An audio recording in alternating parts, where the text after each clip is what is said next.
belief that what was broken could somehow still be fixed. And here it is.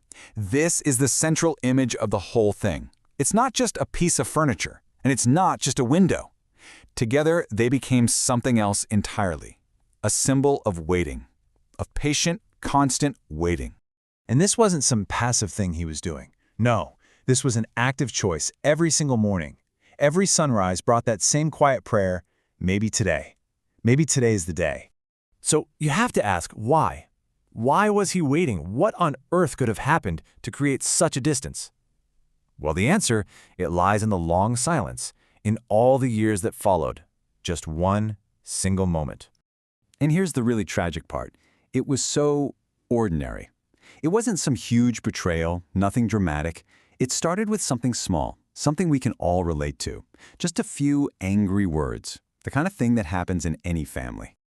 And this right here, this is the core of it all. See, the real damage wasn't from the argument itself. It was the emptiness that came after. It was the pride and the quiet that filled up the space where forgiveness should have been. And you can see how it spirals. It's insidious. One day of not talking turns into a week turns into a month, and then, before you even realize what's happening, years. Years have just vanished into that silence.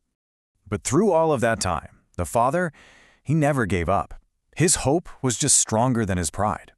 He'd even tell his neighbors this was his promise. He was always going to keep the door and his heart open. And this is where everything changes. Two timelines, you see. One of waiting and one of being away, they're about to collide. The long-awaited return is about to meet a sudden, shocking absence. Just one evening. That's all it took. An evening that was different from all the thousands that had come and gone before it. For the first time in years, the chair was empty. The watch was over. The one constant in that whole time was just gone. And the tragedy, the absolute gut punch of it all, is that on that very same night, after all that time, the son finally conquered his own pride and decided to come home. The one day his father wasn't there. I mean, can you even imagine that moment? Walking through that door, your heart pounding, ready to finally make things right, only to be met by a deep, deafening silence and that vacant chair right by the window. So what happens next? Well, what follows is the final, absolutely crushing part of the story. The silence is finally broken, but with the most painful truth you can imagine. The weight of regret. A neighbor comes over and just says it, confirms the son's worst nightmare. Those words just erase any hope that this is all some misunderstanding. They confirm that incredible, unwavering